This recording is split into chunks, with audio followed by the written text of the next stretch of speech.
Welcome to the Sons of Mjolnir podcast. The Sons of... what?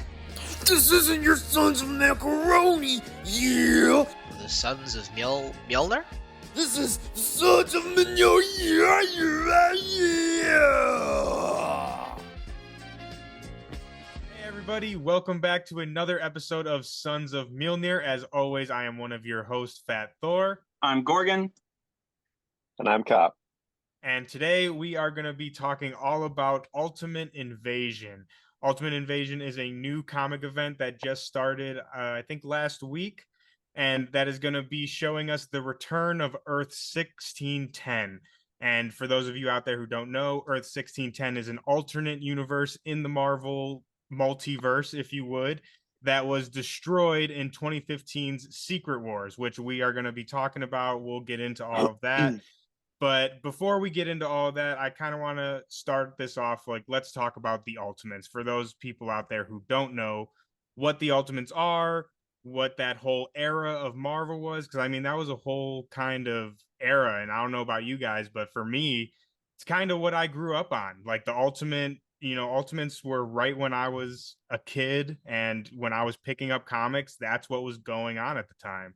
So what are your guys' thoughts on the Ultimates? Do you guys have fond memories of the Ultimate Universe, like when you guys were kids? I mean, we're all very similar in age. I'll let Cap hit that because I know Ultimate Cap is kind of a huge deal.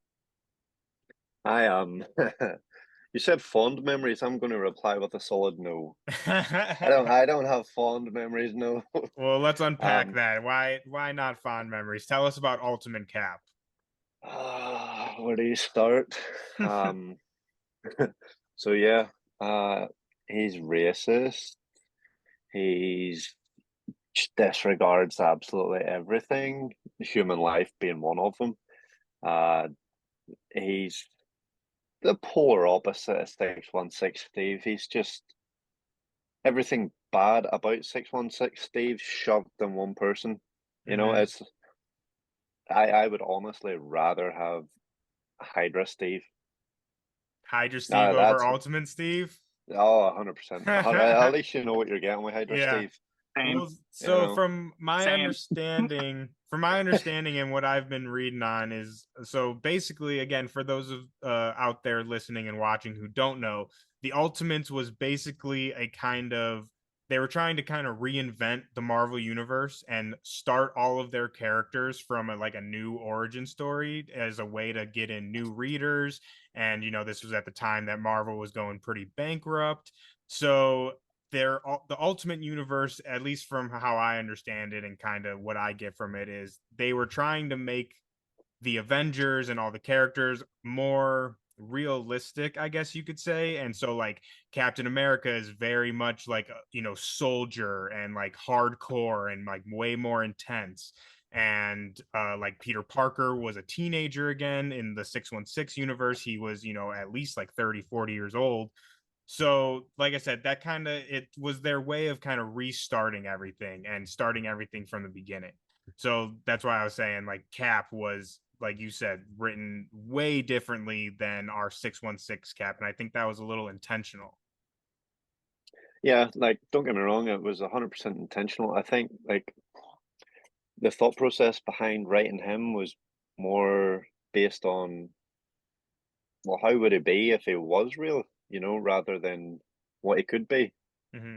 And I do get that, but at the same time, you still have to have that similarity there. You have to have some sort of like genetic code, you could say. Mm-hmm. Like it has to be. I just don't like him, man.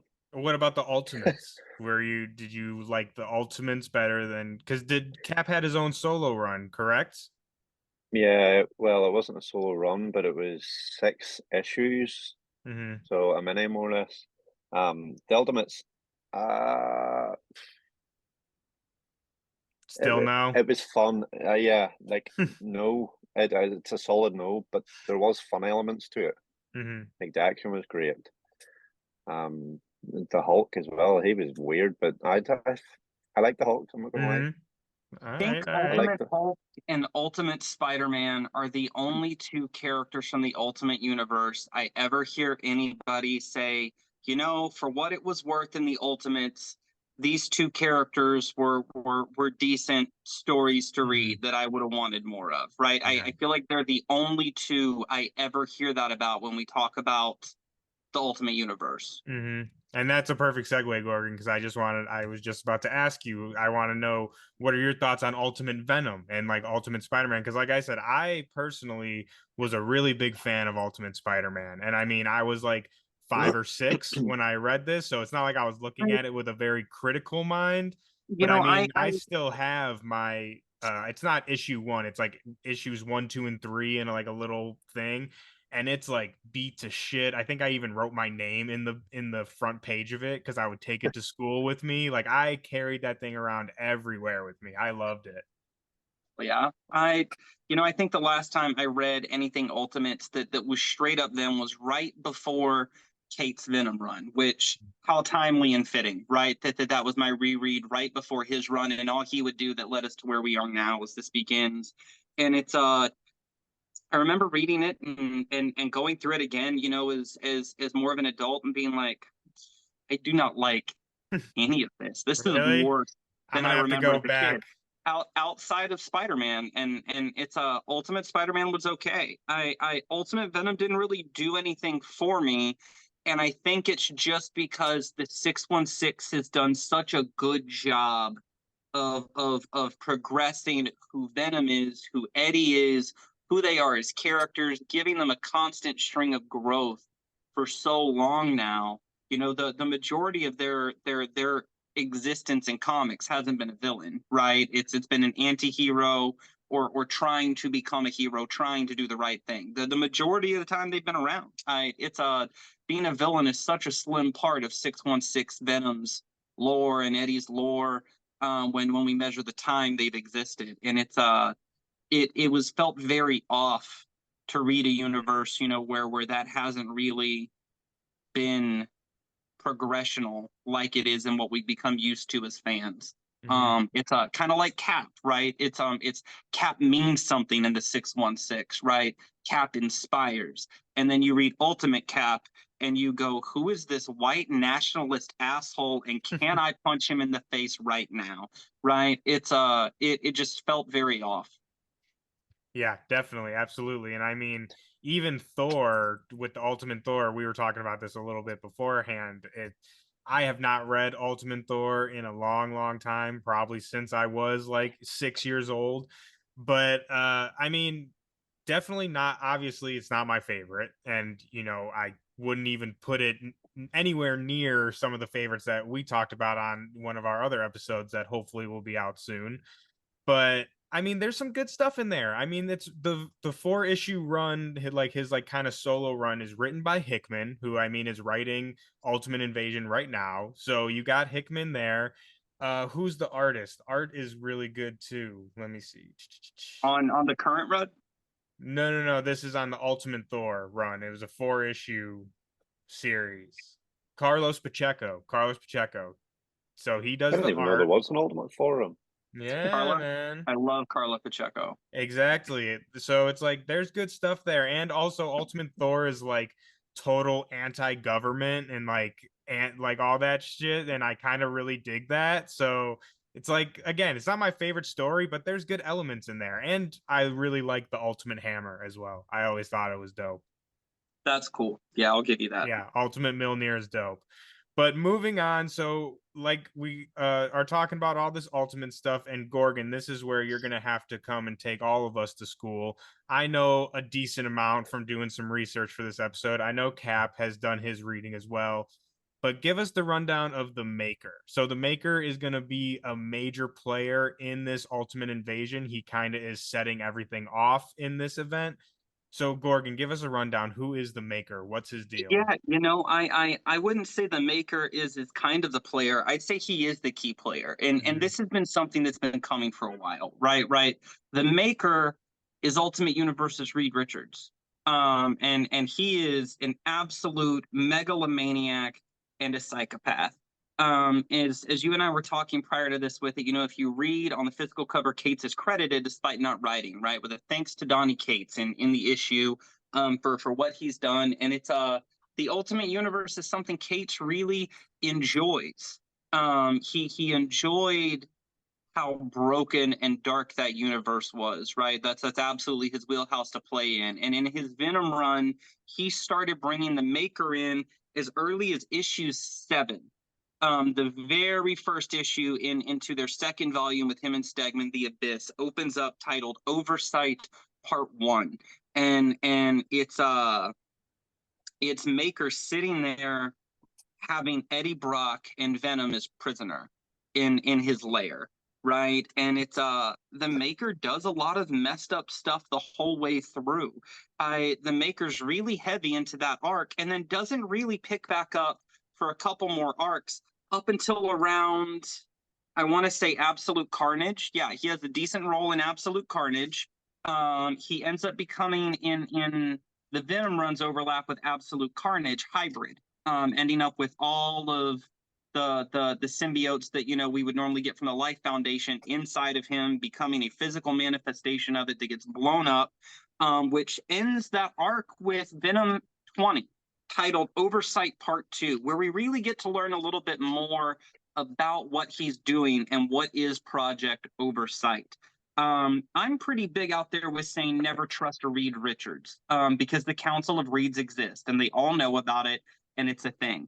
And part of the reason I say so is this man tried to kill and torture children while they were alive, right? Was trying to strip codices out of people's body with no sedative and was getting pleasure out of watching them be tortured, right? Our open introduction to the Maker is how much the Maker will go through any means necessary to get what Maker wants. So much so that the Council of Reeds specifically calls him out in questioning him on stuff with it.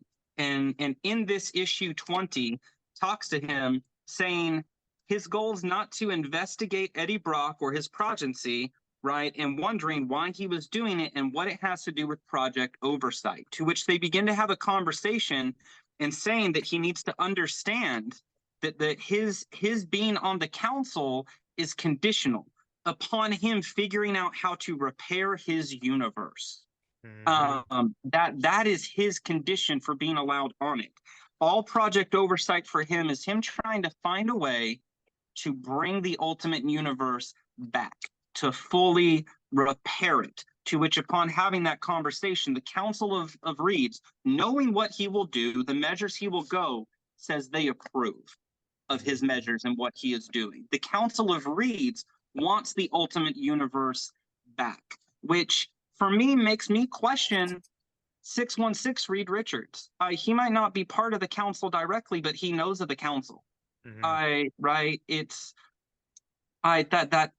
he's had a lot of growth. I know I'm pretty big on critiquing Reed Richards and saying not to trust any of them, but it's kind of a huge deal that he would have the access to know what's going on and yet has been negligent, right? We see Maker go on this rampage and building a gate with his symbiote that he originally brought from his universe with him, right? That he has turned into a form of mechanized suit after studying Eddie Brock and Dylan Brock's genetics, that he can move at a whim, fully control as if it's part of the suit, not a living being, through torturous means.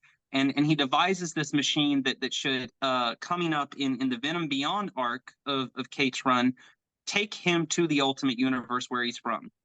And it does. But he gets there and it's burning and it's destroyed, right? With signs saying, "Help us, Iron Man," and "Where are the Ultimates?" Right? Which is important because the universe should be gone, but it's not here. Which I was telling y'all before, I think involves time. And that's very, very on brand for our gentleman writing the new Ultimate Universe. He loves messing with time. Oh, good old Hickman. And it's I asked Cates on Twitter, I said, "Hey, it seems like time moves differently here, doesn't it?" And he goes, "Yes, good catch," right? Cates responded back saying, "Yes, time moves differently there. It's faster." So I don't think when is now in the 616 lines up with when time is in 1610. I don't think it's a linear equivalent exchange, right? I think it's a different point. And there's been a lot of Nexus events that could have changed the multiverse. So there's a lot of ways part of the Ultimate Universe could still be around, I think, for them to play with on how they go there. And we don't really see much of this version of Maker in that story, right? Because he lands there, and Eddie Brock and Dylan land, and I think it's what I say earlier, 15. Let's see, it was 1051. 1051. Yeah. So they land in 1051 and have their story before they finally make it back to the 616. The last time we saw the Maker before this event was in the final issue of Donny Cates' Venom run, Venom Legacy number 200. Pretty sure it's issue 35 as far as the chronological number of his run directly goes. But it ends in a way that's kind of concerning. Eddie Brock has become God. And God of the symbiotes, he is at multiple places at once, multiple points in time at once. And he comes to the Avengers, who have invited him to be a member before, and Venom separately as people, right? They have said, you are wanted and welcome here. And even Steve Rogers reminds him again at the end of this conversation, you have a place with the Avengers should you choose at any time, right? Like, you are worthy. That says something. But he's sitting there in this conversation going on with them, and he says specifically after discussing the Maker and what he believes he will do, he says, I believe he is coming back. I believe he is in contact with a group that calls itself the Council of Reeds. I believe they have a council of interdimensional duplicates of himself issued him a sort of challenge in order to join their ranks. He is to become one of them. He must restore his own failed universe. It is my belief he will hope to accomplish this by invading our own, essentially replacing our universe with his own. This is not a battle I can fight on my own. It will take all of our might to defeat him. Wow, right? It is not often a hero or a villain from the 616, just a normal person, man, woman, whoever, becomes a god. And upon becoming a god, is in different points at time at once and can see a problem coming through the time stream, and comes to the Avengers saying, guys, we can change this. I think we can if we all work together, right? And gives them a warning. That should mean something. But it doesn't, because Tony Stark exists. And Tony Stark basically sits there with it saying, I'm not going to say I don't believe you, but where's this information coming from? And he starts to try to question how Eddie Brock knows all this. It ends with Eddie trying to go back and forth between two places at once, and him just being like, you know what? I give up. I'm done with you. I not even caring, because that's Tony Stark, right? All ego. And I think that's going to matter here, right? We go from that. We end up with later on in what were we saying earlier? We were Judgment Day. I think Tony was supposed to learn a lesson on ego and humility. And the thing is, I don't think he did, because he's Tony. And it's I'm a huge fan of saying there's a massive Tony Stark problem to the 616 universe, which we can get into later on all this if we want. But I think Tony might end up paying some consequences for his negligence in this when Maker comes through, because right, I'm crossing my fingers. Is this the Iron Man hate club now? Richards, but like, if they both get taken out, I'm not going to be mad. You know, it's Eddie comes to them as a god, saying, "This is going to happen. We can stop this." And the leader of the Avengers basically just goes, I dismiss you because I can't figure out where your information's coming from. I can't believe your wibbly wobbly timey-wimey stuff. I don't have time for this. I'm gonna walk off in my macho suit and go grab a burrito. Right? There was plenty of warning, which I know what you're thinking. You're thinking, well, Gorgon, this issue 1 opens up with the Maker in prison. Doesn't that mean they caught him? Does it?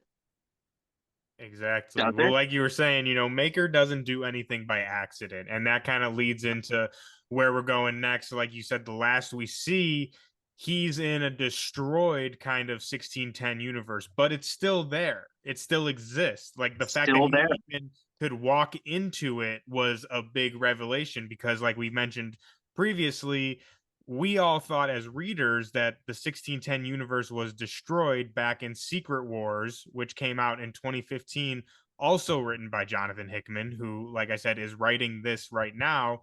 So who perfect of a person to bring back the Ultimates than the person who destroyed them in the first place? And then after that, we get one little brief glimpse of the Ultimate Universe so the title is called Spider-Men 2, and that came out in 2017, so 2 years after the universe was supposedly destroyed. And at the very end of issue 5 of this run, we get a very quick glimpse of the Ultimate Universe, and everybody's fine. Spider-Man saves a lady, the Ultimates are chilling, like he calls them, Riri's there, like everything is completely fine. But then fast forward to Venom, and that was in 2019, I want to say. Yeah, some of these issues in it start 2019 within Yeah. them. Some of them are in 2020. Yeah, so about 3 years later, we see the Ultimate Universe, like you said, destroyed. And then that's the last that we see of the Ultimate Universe and Maker. And then boom, we have Ultimate Invasion, and that leads us right into what you were just talking about, Gorgon.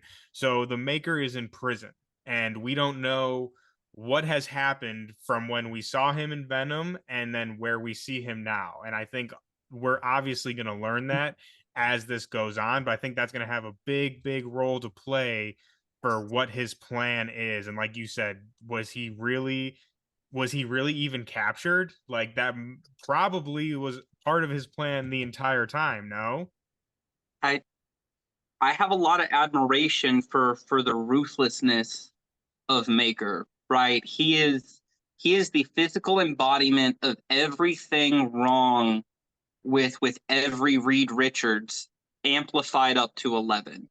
Right, he is not to be fucked with, not to be underestimated. Even the man's accidents are countermeasure backup plans. Right, it's not an accident. If it happens, he already has a contingency.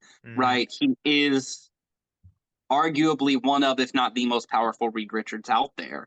And it should terrify everybody. I don't think he was imprisoned by accident. The issue opens up with his group of mercenaries wearing his kind of light symbol that the Maker wears and his little pattern across his chest, right, on their armor, coming to get him and try to free him from inside his cell where he has been meditating.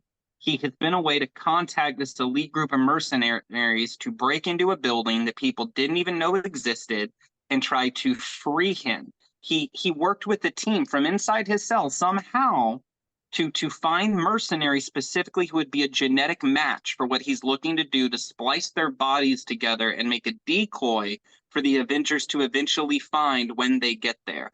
I think him being in prison was by design. I think it was part of the game. I think that was his moving the pawn and setting the chess game off with the Avengers right from the beginning. Absolutely. That's my take. Yeah, and I mean, let's just get right into the issue. I mean, so Gorgon, we kind of know your thoughts a little bit already. Cap, what did you think of this first issue of Ultimate Invasion?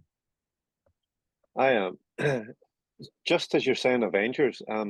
It had me wondering: is it going to be an Avengers style event, or is it going to be the Illuminati? Because it seemed to be them. That's a great point, more so than the Avengers. Yeah, so in this issue, we know who they are, but the Illuminati comes back and reforms to deal with this Maker issue. And so, yeah, Cap, that's a great point. I think it might be an Illuminati kind of thing, because I mean, the Avengers are dealing with some shit right now over in Jed McKay's run. So, now, to this point, I hadn't considered. You're right. The places the characters who showed up. Yes, they're Avengers, but they're also Illuminati members. All of them. They're also the places he went to steal things in order to build his machine, or specifically things to target certain members of the Illuminati, not just Avengers. Yeah, I think you're right. I think this is an Illuminati play. Yeah, because if we look back to Hickman's time in his Avengers/New Avengers run, it was also the Illuminati that stopped the incursions, and it was them that battled with the 1610 Hickman does Earth. love the Illuminati. That is very true. I like that, Kev. I think you could be on the money with that. I think this might be a more Illuminati led event than it, is. I mean, this is going to touch everybody, I think. This whole event, Oh, like, absolutely. it's going to touch every corner of the universe. But yeah, I think the Illuminati are going to be more front and center. And for those out there listening and watching who maybe don't know who the Illuminati is, Illuminati basically are, I don't want to say like the Avengers, but it's like the smartest people of the Marvel universe, quote unquote smartest. And it's like basically they make a group of themselves to kind of deal with major universe ending kind of stuff. So like Avengers deal with, world ending, invasion type stuff, but Illuminati kind of, their goal is to prevent that from even happening. So like the Avengers aren't even needed when the time comes. And that I mean, I'm pretty sure the roster switches out here and there, but mainly it's Reed Richards, T'Challa, Black Panther. We got Xavier's in there, Iron Man, and Doctor Strange, and then Black Bolt. Oh, and Namor as well. So that's not to go on a long tangent about them, but again, just for people out there who might not know who the Illuminati Black are. Bolt's important. I think that's, hold on, I think that one's super important because did we see Bolt in the issue? Just at the very end. He didn't, I don't even think he did anything. When's the last time we saw Black Bolt? Ooh, I'm not the guy to ask about that. Cap? It's a running joke that Marvel dropped the Inhumans on the moon, left them there, and forgot about them. Right? True. And they talked about, they didn't call it the city Atalan, or they had a different letter change out for New Attilian or whatever they wanted to call it. Articlan or something. Yeah. Arctic or there was a C in it anyway. Maybe this is also in a way going to bring back the Inhumans, who have kind of been out of the picture for a while. Okay. It's possible. That's definitely possible. And especially after Multiverse of Madness, it could have boosted the interest in Black Bolt. Mm-hmm. Yeah, maybe. I mean, I'm not the guy to ask about the Inhumans for sure, but I mean, if 1610 is coming back, anything is possible in my mind. I didn't think that this. I mean, obviously after the Venom stuff, it was always kind of in the back of your mind, but for an entire event like Ultimate Invasion, I mean, I wouldn't have called that to happen. But Cap, I also want to ask you, speaking on your thoughts on issue 1. So I kind of want to, not to throw you or for you to throw anyone under the bus, but I want to ask you, I know we've talked about this before, and you're not the biggest fan of Bryan Hitch's art. So what did you think about the art in this issue? I actually thought it was some of his better work, I'm not going to lie. Yeah? I enjoyed it. Yeah, I had no problems with it. Yeah, I really like it. I don't understand. I think me and Gorgon talked about this, like just texting one day. I don't get people's gripes with Hitch, man. I feel like a lot of people, shit talk him online. And I mean, I'm not going to say, he's my favorite artist of all time, but I've never seen anything of his and I was like, oh my God, like nothing to really take me aback. Like, I don't think he's a bad artist. I think he can, I don't want to, I think maybe just sometimes a wee bit lazy, you could say, because like some of his work is really good. Like Captain America Reborn, that was some fantastic work. Mm-hmm. Some of his Batman stuff is worked really good in that. Ultimate Invasion, that was really good. Age of Ultron. Age of Ultron was one of the ones. Age of Ultron was one of the ones I didn't like. Yeah? I thought it was very meh. I thought his cap was a little meh in Age of Ultron, but I mean in my opinion, his landscapes, like big panels are just really great. Like his backgrounds and stuff are fantastic. It's the up close of the characters that are sort of yeah, I can agree with that. He has a liquidousness, I guess, right? About his artwork in a lot of ways that I enjoyed in Venom because of the nature of symbiotes, right? Mhm. When he was doing the art in Venom. And I get that it kind of got a little crazy there for a while because we were dealing with like layers of time following each other, right? Stretching stuff out that already has a little more liquidous texture to it than we would imagine. I get how the extra layers and stuff of it all made it seem very stretched thin and probably put some people off. But I think for what we got here out of the first issue, for me, I think it made sense because we had Maker doing stretchy Reed Richards nonsense. We had Maker combining people's bodies into anamorphous blobs, right? And having them melt and corrode. We have Reed doing extra long stretch Armstrong reach around stuff, right? It's yeah, I feel like the way his art has evolved into an almost liquidous state makes sense for stories involving Reed Richards and symbiotes. Yeah, absolutely. And not only that, but we were talking about, how perfect it is to have Jonathan Hickman writing this story since he's the one who destroyed the universe. It's also kind of poetic and perfect for Hitch to be drawing this series because Hitch was very, very instrumental to the Ultimate Universe. I mean, he was the artist on the Ultimates. Like his style kind of, I would say, defined that whole corner of the universe. So again, it just seems like if there were two people that were meant to write a book like this, it seems like Hickman and Hitch are the team to do it because they both are very intimately involved with this universe. Yeah, like that's one of the things I was saying. Like, sometimes he can be lazy, but like obviously, as you said there, Hitch being one of the men on the original Ultimate Universe, Mm-hmm. this could be seen as his baby. So he puts more effort, more time. It just looks after it like a child. Yeah, absolutely. But yeah, like I said, I was a fan of I am a fan of Hitch, and I did like his art a lot in this series. And speaking of the up close shots, I agree with you, Cap. So not to talk bad, everyone has their strengths and not as much strengths. But I really liked the up close shots of Maker in this. I was like, Yeah, damn, Maker's a handsome dude, actually. Like he looks like those up close shots of him were really, really good, and like the scar on his eye, I thought it looked clean. I liked it. yeah.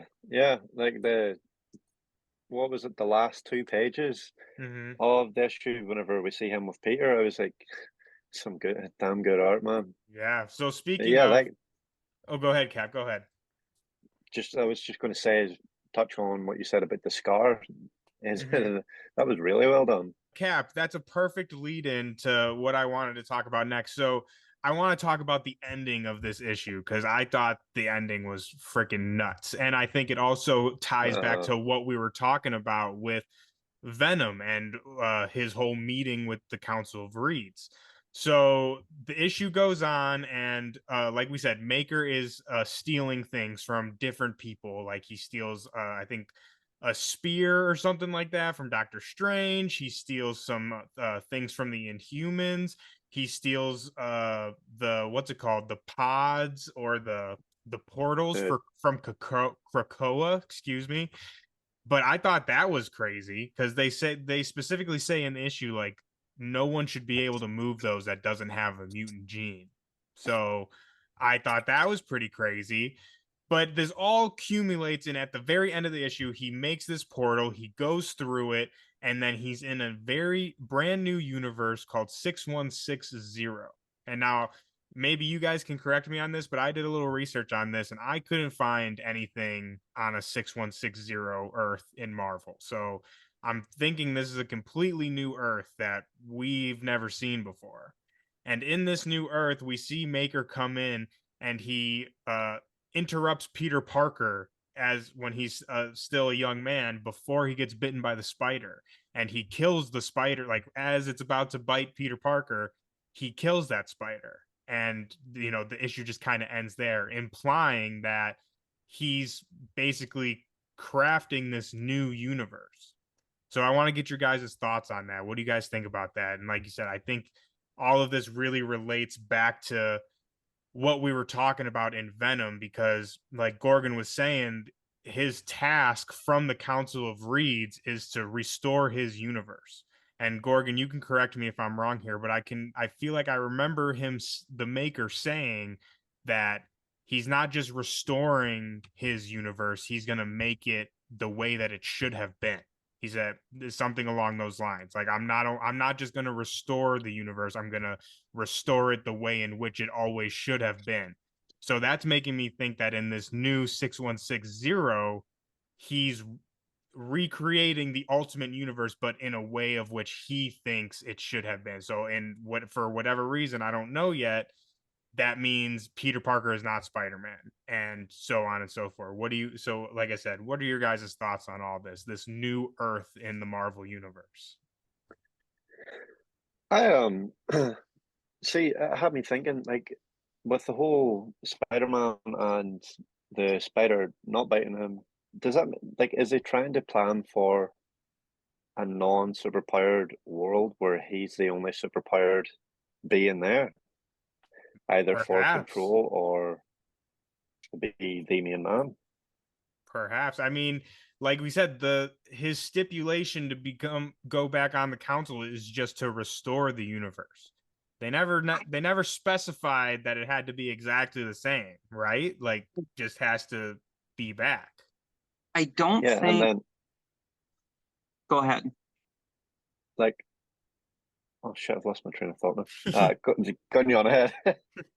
I don't think he wants there to be no other superpowered people than him, because that wouldn't be fun or a challenge, right? This is a game for him. This is a long game, right? Like I said earlier, he is a megalomaniac, and I truly believe whatever steps he took to get himself in their custody to start this was him starting the chessboard, right? Everything is calculated.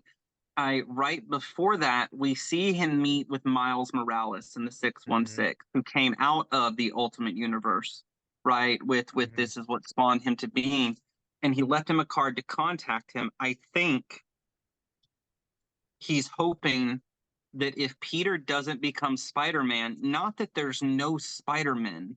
He says a comment to Miles about how they all start to look alike and it blurs him, right? The same moniker, the same this, same that with all of them. And I think what he's doing is he's hoping that he can cultivate a world with only one Spider-Man.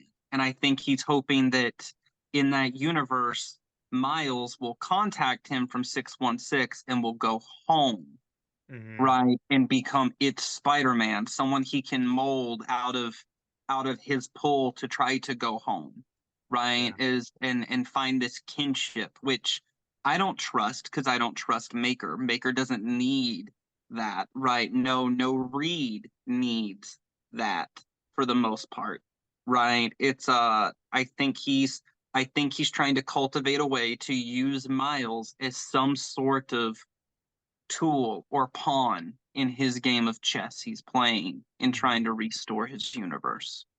Yeah, I mean, we definitely know it doesn't take a genius to realize that Miles is going to have a huge part to play in this event. No matter how it goes, Miles is going to, like I said, be a major player in this event, because, like we were talking about, pretty much, I think there's a couple more characters that, came over here and there. I want to say, like, Wolverine's son, I think, came over technically from the Ultimate Universe. But for the most part, Maker and Miles are the two survivors of the 1610 universe. When, like we talked about earlier, when Secret Wars happened, Miles and all of his kind of rogues gallery, and like his mom came back from the dead, his dad, what's it called, his, like, Genki, his friends and all that, they all came over into 616, and, like, that's why we have Miles Morales in the 616 universe today. So, like I said, there's no way that he's not going to have a major role to play in all of this, and I think how this will end for the future of the Marvel multiverse. No, 100%. Yeah, see, going back to whenever you were saying about the Maker stealing everything from everyone, touching on the mutant portal from Krakoa, what if what if it's only specific to Earth 616? Like you can only move it if you're a mutant, if you have the mutant gene, if you're from 616. But the likes of other, I don't know if it's been talked about before. I don't really read X-Men. But Yeah, like, I what mean, if he was able to move it? that's a think it very might have. complicated thing over there, man. I think it might have Yeah. more to do with him being a Reed, right? In 616 for a while, Reed was a mutant, but his access to use the gates and stuff was denied and revoked, right? Oh, Because see, I they didn't looked know at that. him and they determined he is not a mutant. That as a child he was so infinitely smart, right? Even as a being, that he changed his own genetic code to read as if that's what it would be, right? To match what he was, and it's okay. So you're not actually a mutant, right? You've just willed yourself to be read and interpreted as such. We know that the Maker can edit his DNA because he was already doing it by messing around with the symbiote and trying to shape it, right? We watched him edit and mess with DNA when he specifically picked out a team of 4 mercenaries with genetic material a certain way to turn them into this blob that would look perfectly like him and then evaporate in like a time frame, right? Melt down. I think it might be more likely. Yeah, I think it might be more likely that he has done something with his DNA that allows him to be able to grab the gates, steal them, and use them. Yeah, that's a far better shout. Yeah, I think you're right on the money there, Gorgon. That makes a lot of sense, and I didn't know that about Reed in the 616. So you're saying they thought he was a mutant because of his intellect, obviously not his stretch powers. Correct. Okay, because he was highly intelligent prior to that. Okay, right? yeah, that makes sense. Yeah. Damn, I didn't know that. That's crazy. See, I haven't read Fantastic Four in probably since I was a wee baby. Like I'm talking like Stan Lee, Jack Kirby, Fantastic Four. I haven't read. It's been good. Yeah, the most recent run's been good. I've heard the recent run is really, really good. Is that the Dan Slott one? I'm not sure. I'm not sure who's writing it right now. Don't make me lie to you. Say now. I feel like I need to look that up. The last Fantastic Four run I read was Hickman just before his Avengers, and that was I was way back in 2014. Yeah, it's been a minute. It's interesting how Hickman's career as a writer with Marvel has been progressively over the years become, if you need somebody to pick up something that is very large scale and helm something large scale in a direction, in a well thought out, well executed, long-term planned manner, he's one of the people you can call, right? I think that's a very short list of people, right? You have Hickman, you have Al Ewing, and for a while it looked like it was going to be Cates, right? And it's you really have Hickman and Al Ewing, I would say, is the big 2 writers for Marvel who, if you want to do something large scale, expansive, that can take up to years to execute, you give it to those 2 dudes. Dude, if there's 100%. There's one thing Hickman knows how to do, it's write a goddamn event like that. This is his bread and butter. I mean, we talked about it multiple times. He did Secret Wars, which was huge. He did Infinity, which was also huge. His Avengers run was huge. What's it called? What else? Blanking on X-Men. X-Men. Yes, that's what I was gonna say. The Krakoa era. Like there was a point in the pandemic where you could have spent like $40 a week some weeks just on new X titles alone. Yes. Right. It is nuts. Yeah, how dude, big literally X-Men has gotten since they said, hey, we need someone to start this new era. It's going to be a lot of titles, a lot of work. You're kind of going to be like writing the main ones and helm it for a few years and then helm the direction out with like a team of other writers. And he's just like, yeah, screw it. I'm the dude. Sign me up. Let me ask you guys this from the issue. Because Cap is not in the Illuminati. Thor is not in the Illuminati. Eddie Brock and Venom are not in the Illuminati. So with that in mind, I'm sure if he is successful and restores his universe, and I'm gonna be honest, I'm kind of banking that he will be. I'm kind of banking that it will be restored for a moment. There's no point in setting up all for this long play of collision, incursion, restoration for there to be no follow through, right? And things just come awash, right? It would feel like a wet blanket. We'd all just be like, why? Why did they even try? So I'm pretty sure it's gonna happen, and we're going to get to see Ultimate Cap again. We're gonna get to see Ultimate Thor at some point. But with that in mind, do you guys think we're gonna get to see 616 Thor or Cap come into play in this? Or do you guys think that they'll have bigger fish to fry off in what they've got going on elsewhere? Cap, you want to take this first? I do think we'll see them. I think even looking at the promos and stuff, we see Ultimate. Is it both? Do we see both of them in one? I'm I pretty think sure. issue 2, they're both on the cover. Yeah, I do think we'll see maybe not interaction. Maybe if it is, it's not much, but I do think we'll see them in some capacity. Yeah, definitely. I 100% agree, and I will say for those out there who didn't read the most recent Thor annual by Jackson Lansing and Colin Kelly, which we talked about, and everyone please go pick that up because it's amazing. But there's a prologue to the new Immortal Thor series that's going to be written by Al Ewing that starts in August. And I'll tell you at the end of that, spoilers for those who haven't read it, we see a glimpse of Thor, and it's like oh, what's to come sort of thing.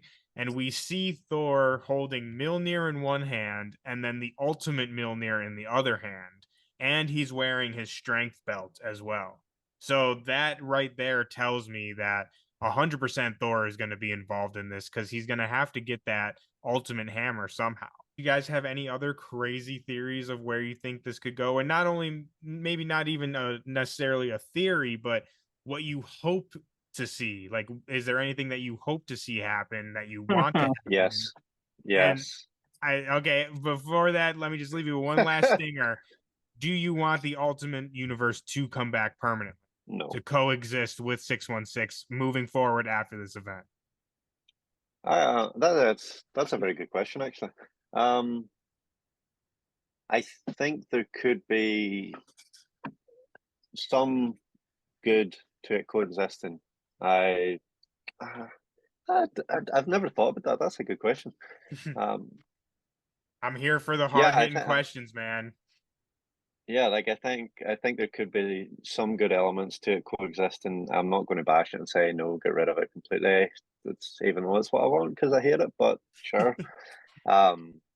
Just as long as they at least bring a bit of humanity to Steve or something, kill him, whatever. How sweet would it be though for a 616 and 1610 Steve fight? I can do this all day. Yeah, I know. Oh, perfect. That would be I'm pretty counting great, down the too. days, my friend. I'm counting down the days. So is that one of the things that you hope happens in this run? Yes, I'm hoping for the fight. I'm hoping for 616 Steve to throw a shield and accidentally throw it too hard and maybe snap his neck or something, Not intentional murder, but like accidental murder. Yeah. I get One you. that I he get can you. get away with, For sure. What about you, Gorgon? What's something that you hope to happen, or do you like? I know you got your tinfoil hat on right now, so throw us them crazy theories, my friend. I know you got. So as far as coexistence, I given the nature that we know of the Ultimate Universe, I don't know if it's possible for the Ultimate Universe to truly coexist with another. Right, with the nature of the characters in it, how they are, they are all so, what's what I'm looking for, overreaching inherently in their quest for power and strength and to squash others, that I don't know if coexistence is possible, right? I think if they come back and it's the same people, right, in time, you leave them a long enough time, they're just going to come back again, and we'll be right back here in this moment now, with another possible incursion event. I'm not quite sure how to handle that in writing, right? Something that I hope happens. I hope, and this is just me dreaming, in a perfect world for this event with all the setup we've had, I want the Council of Reeds to have to die. I want them to have to be broken up and disband. I want it to come all on their face, all come to light how corrupt they are. The fact that they have given this guy the green light on it. I want 616 Reed to be held accountable for what he knows of the Council of Reeds and his choice of silence in all this along the way. And I want Tony Stark to humble himself and have to do the one thing Tony Stark fails to do in all of the 616 universe, the one thing that could prevent so many problems, and that is pick up a phone and talk to someone for less than 2 minutes and say what he needs to say. And I hope that when he does, he picks up the phone and he gets a hold of Eddie Brock. And I hope he says, oh, go ahead. I've got a question for you, but I'll let you finish first. I hope he says to Eddie Brock, Eddie, you were right. I should have taken you more seriously. I'm sorry. Please help us. And I hope Eddie comes in to help out any way that God can in this fight. He has a personal problem with the Maker after what the Maker did in threatening his son, and then in what he did with the symbiote, right? In the way he turned it into just a part of DNA that he can control and tried to weaponize it and mechanize it more. I hope Eddie Brock gets justice for what he has done to a symbiote. That would be my dream. Is any of it going to happen? Probably not. I am probably dreaming so big picture that like Hickman's going to like hear this one day if he hears our podcast ever and go, that guy's tinfoil hat is the shiniest hat I've ever seen. Like, how nice for him, and just ignores anything I say. Right? Yeah, but it would be nice. It would all be so nice.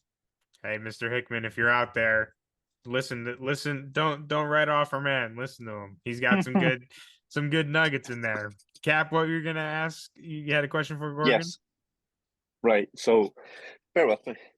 You know the way, quite a long question to be fair. You know the way Null, so he was the creator of symbiotes. He was the only Null. He was before Light across the whole universe. There's no other Null. It's only him across the whole multiverse. Now that Eddie's King in Black, does that mean he is pretty much the King in Black for all other universes as well? Could he be the ticket to get from 616 to 1610? Oh, Cap, I think you just had a bombshell right there. I have not considered that. I have been so wrapped up in this story of King in Blacks preceding King in Blacks, and really what it being, is that it is Null and then Eddie Brock and different versions of Eddie, right? Constantly the snake eating its own tail, right? And it's that is, I mean, that's juicy right there.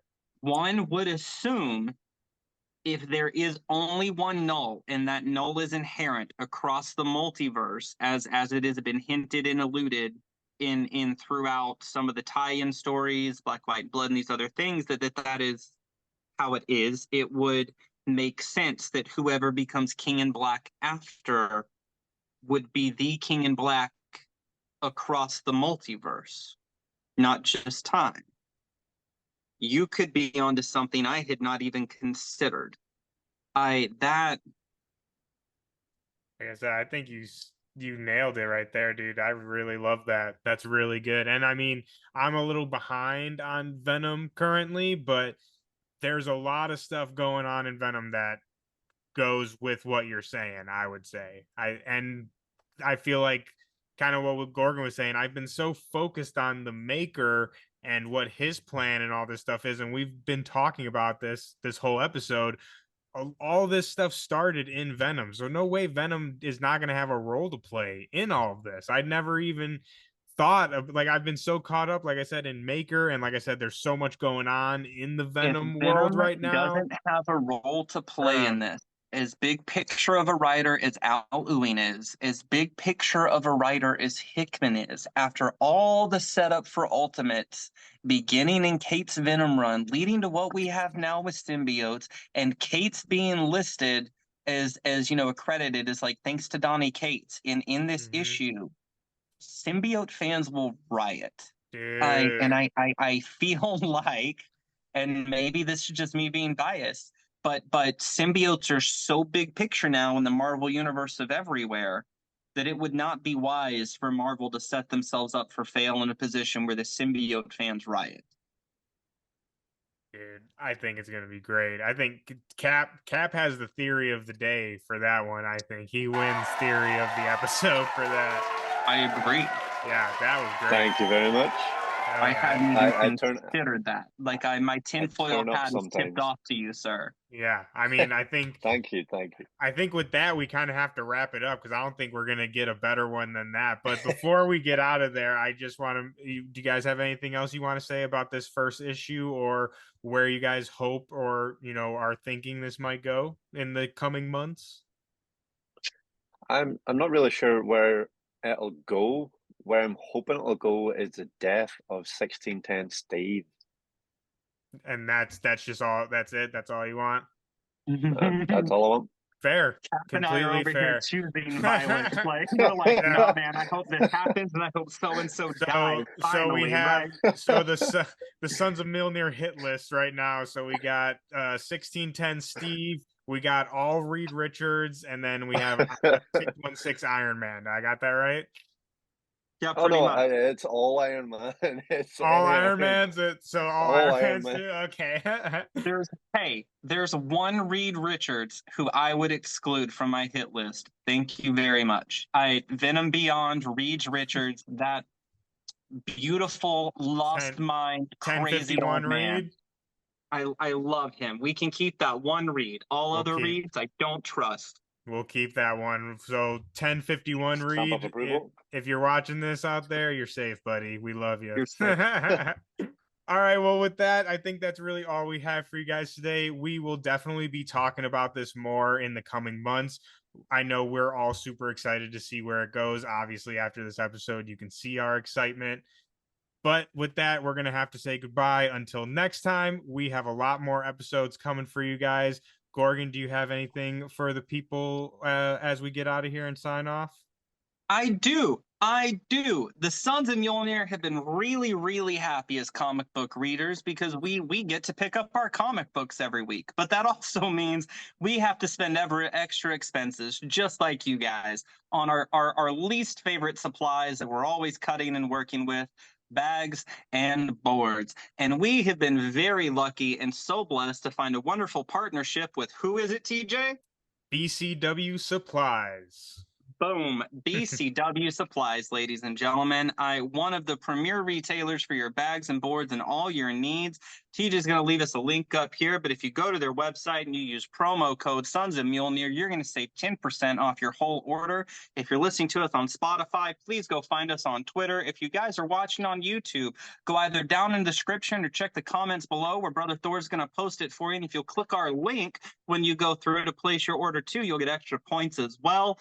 We just want to pass the savings on to you guys. Thanks for listening to us all, and we hope you guys get an excellent discount to make your life as a comic book reader easier. We're so glad you have all been here hearing us all today. We're glad to be able to get all three of us back together in one place. I hope you guys drink water and stay hydrated. TJ, do you hope anything for our listeners? I hope all your stacks are fat. It's been wonderful. I just hope you have a wonderful day. All right. Thanks, everybody. We'll see y'all next time.